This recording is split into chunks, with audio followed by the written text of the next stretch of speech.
On this episode of Airwild TV, it's all about second chances.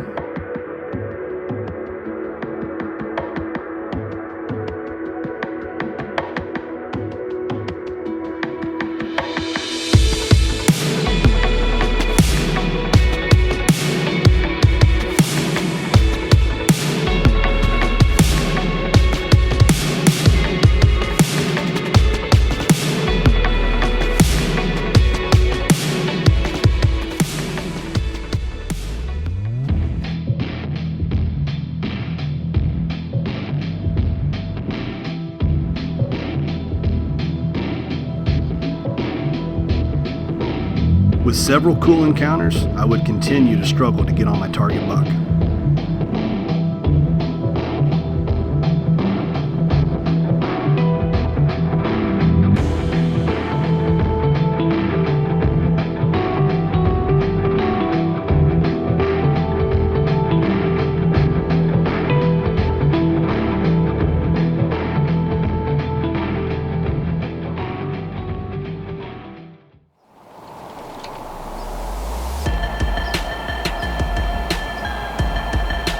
Nate's finally out of the Pallet Palace and pretty toasty in Wisconsin. It is opening evening here in southwestern Wisconsin. It's hot, as you can see. I am baking in one of my blinds. With that being said, I'm at least in the shade. The rest of the guys that came out for deer camp today are in the sun, so. It's warm. But in the next 24 hours, the temperature is going to drop about 15-20 degrees, so at some point things are going to be moving.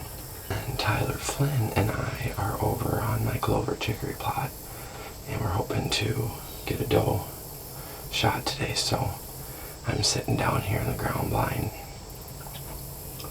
kind of filming up at him, and these deer should come right in between us. Hopefully it cools down. We got a couple storms popping up through the area. And with that rain, hopefully we'll get a little bit of a wind switch.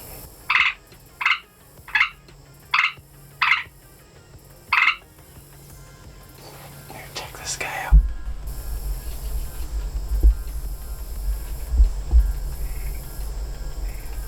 And Tyler told me if one of my bucks comes out, he wants me to shoot it.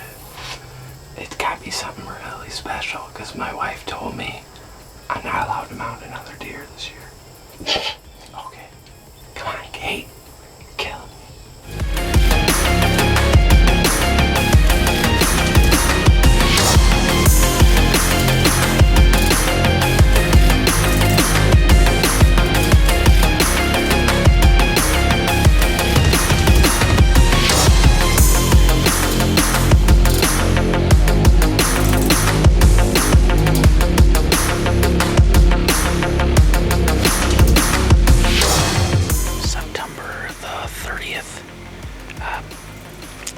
First hunt of the year. Our season opened on the 16th of September.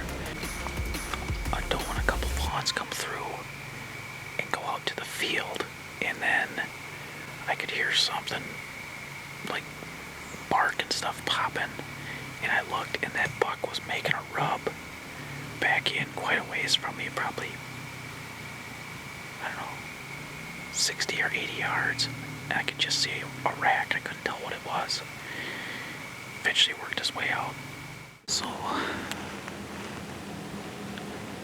I had that nice 10-pointer come through, and that 2.5 that was on the hill over there eventually bumped that doe over to me, and that 2.5 followed it over here, and then all of a sudden I see him turn and head back out into the pasture with his hair all up and his ears cocked back and everything. And all of a sudden that 10-pointer came and just blasted that thing. I mean, like pretty much just bull rushed it and flipped it right over, and like essentially ran right through it. That big 10-pointer comes in and he's making a rub and he's making a screep. He's snort wheezing at that 2.5. Growled at him a few times. And I got him just tearing in the brush apart, not even probably 15 yards from me, but there's a big oak tree with a bunch of leaves on it, so I couldn't get real good footage of it. I mean, I hit him. He was like 8 yards from the tree, just standing there. That's a beautiful 10-pointer. Probably I think he's a 4-year-old. We've got pictures of that deer, and I wasn't sure if I would shoot it or not. It was a deer I had to see on the hoof, but I'm pretty sure he's a 4.5 because I think I recognize that deer from last year. I think he'll be scary next year, so at this point I'm gonna cross my fingers, hope that he makes it. Night is still young. Hopefully we'll get a little more action, but it doesn't get a whole lot better than that. Shane continued to grind despite passing several bucks. Next season is looking awesome.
Alright, it's the night of October 28th.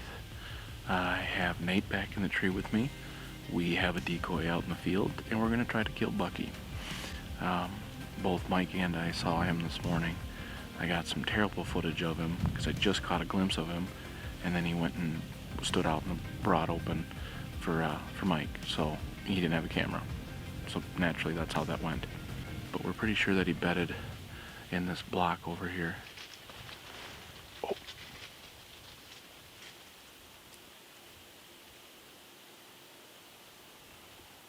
If you can get him, go ahead. There's a buck. Shit, here. Yep.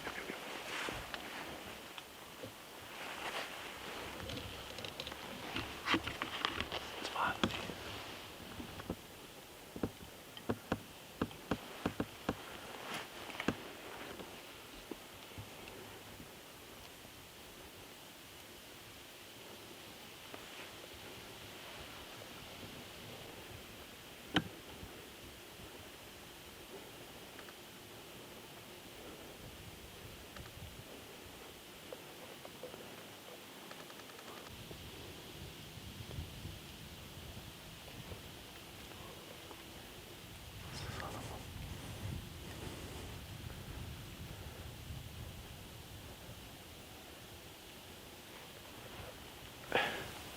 Before I was so rudely interrupted, we got Fonzie. I had him at 60 yards. I'm not sighted in for 60. There was no way I was going to even attempt a shot at him. He's still running around out there, so we'll have Nate get back on him here in a second. But he was at 60 yards. Snort wheezed, grunted at him. He didn't really like that. Snort wheezed at him, and he was very slowly making his way here. And I don't know, all of a sudden he just decided he didn't like what was going on. One of those does must be hot or something, because he's sticking to her real tight. Tyler's second chances are sneaking up on him once again. Alright, it's October 29th. It's the evening hunt for Nate and I. We had a pretty eventful weekend so far. Last night had the run-in with Fonzie right in the middle of my interview. He was at 60 yards, and it was too windy to take a shot that far, and my 60-yard pin, I just wasn't sure if it was a 60-yard pin. I had it kind of set, but not enough to take a shot on a deer like that. I didn't want to wound him. So with the wind and the distance, and it wasn't worth it, but it was so cool to be able to see a big mature buck like that chasing does around the field. Tonight we're down on the old plot. We figured why not get down on this old plot. Maybe the does will drag a big buck through here. We did spray a little bit of our Miss Doe piece, doe and estrus stuff out there, just in case something's cruising and wants to come down here and check it out. So yeah, let's hope it works.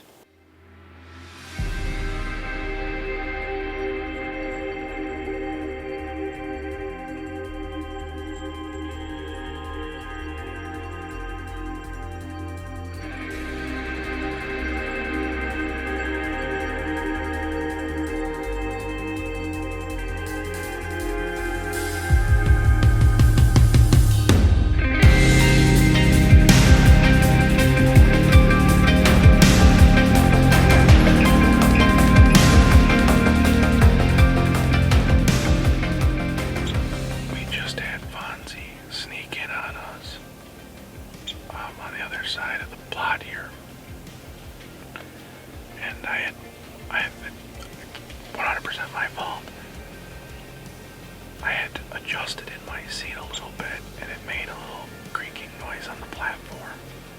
He must have been staring right in here, because as soon as I looked back, we made eye contact, and he freaked out and jumped across the creek, and then that's when we got the camera on him, and he slowly made his way up the hill.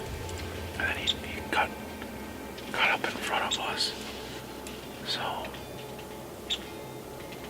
that's the third time in less than 24 hours that we've seen that deer. Apparently he just doesn't want me to kill him. But as much daylight running as he's doing, he's kind of asking for it from somebody. We're going to sit tight here for another hour and hope we get another chance at something. It's off to shed season. We'll see you on the next episode.